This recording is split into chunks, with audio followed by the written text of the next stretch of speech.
Well, greetings everyone. I hope you had a good week. So as promised, I'll talk a little bit about the videos that I posted. I hope you enjoyed them. They're two of my favorites. I can watch them over and over again.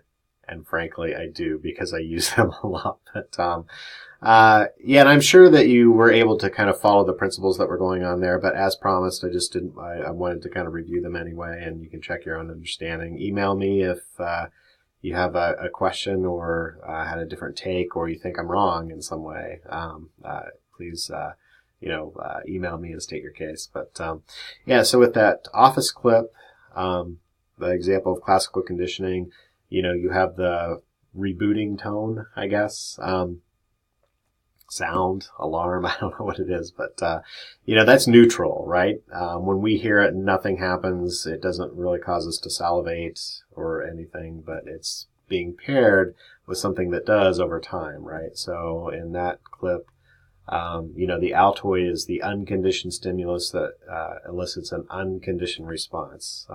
Unconditioned is maybe code for learning, so you don't have to learn that, right? When you put an Altoid in your mouth, you automatically salivate. You don't have to think about it. It doesn't, it just kind of happens. So over time, with the repeated pairing, that neutral stimulus becomes the conditioned stimulus. And even though the response is it's learned through the repetition. So we would call that a conditioned response, the salivation, even though the behavior or the end result looks exactly the same as the unconditioned.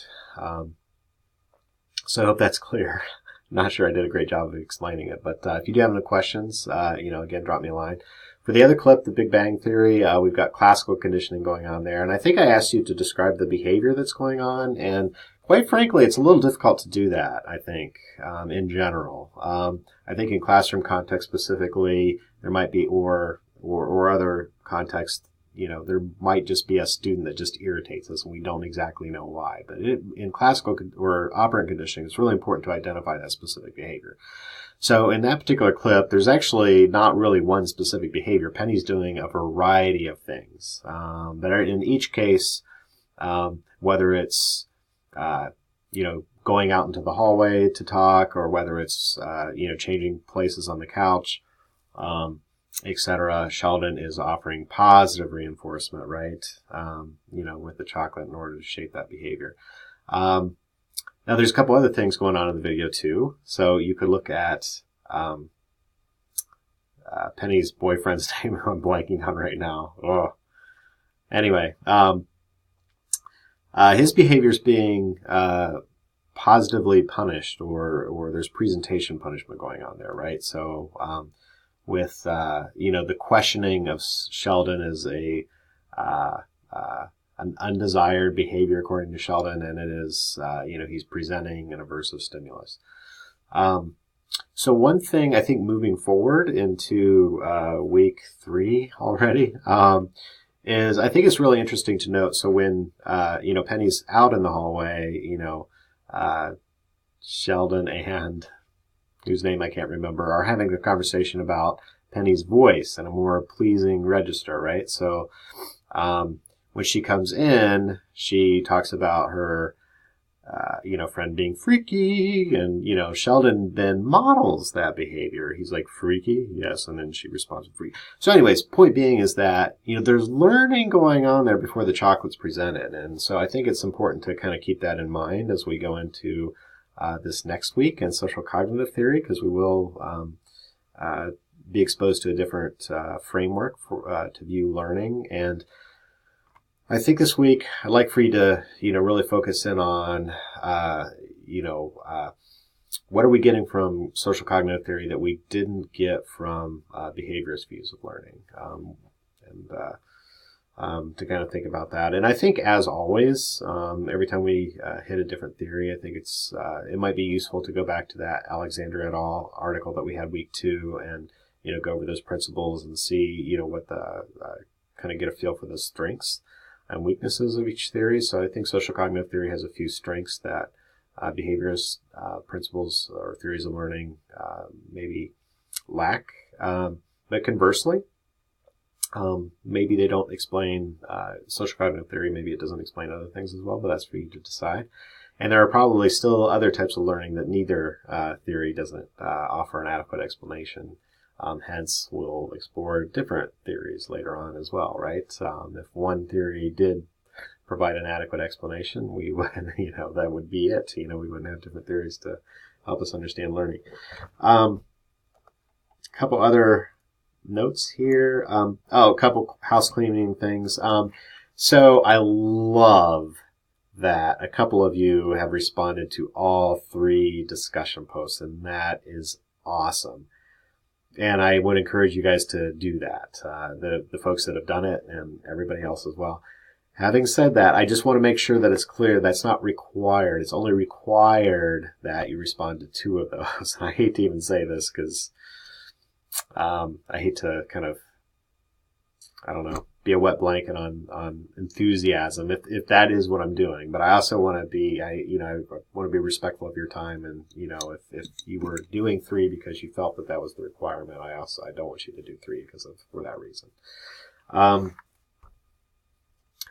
Kind of reminder, just to draw upon external sources when you're responding to the prompt. If you failed to do that and got a little reminder from me, you weren't the first. Every semester I issue a few of those reminders. And then those of you who have thoroughly read the syllabus, in other words, all of you, right, will note that a couple of our discussion boards will actually take place on Flipgrid. If you're not familiar with Flipgrid, that's okay. You don't have to have, I don't believe you have to have an account. I think all you have to do is click on the link. I'll provide the link in the discussion board on Brightspace, so you still go into Brightspace. And I'll probably put a title for the discussion, but there's really no forum there. You click on that, and that'll take you to a different discussion forum, one that is video-based. So it will be a little different, but that's part of the point.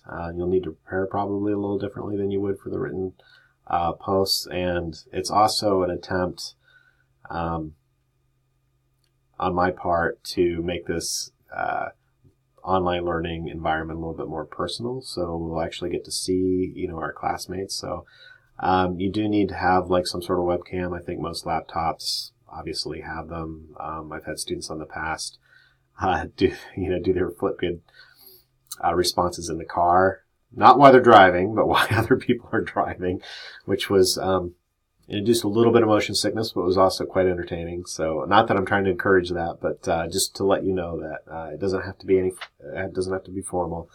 And I think the best way to approach those videos is to just not worry about it being perfect. You don't need to do 5 takes like what I'm modeling right now or trying to model, which is appropriate going into social cognitive theory. But this is first take, probably apparent to you, but that's okay. It's so don't worry about that. I've had students in the past that have done it in their pajamas, in the kitchen while they're eating breakfast, with their pets on their lap. It just, don't worry about it being too formal.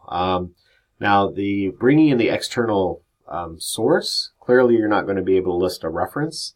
Although I have had students in the past, I think, put a little note on their Flipgrid post, which I believe you can do. But if you just reference it, like according to Smith, a year or whatever. But again, it'll be just a little bit different this week. Do draw upon external sources, but you don't have to cite the page number or anything like that.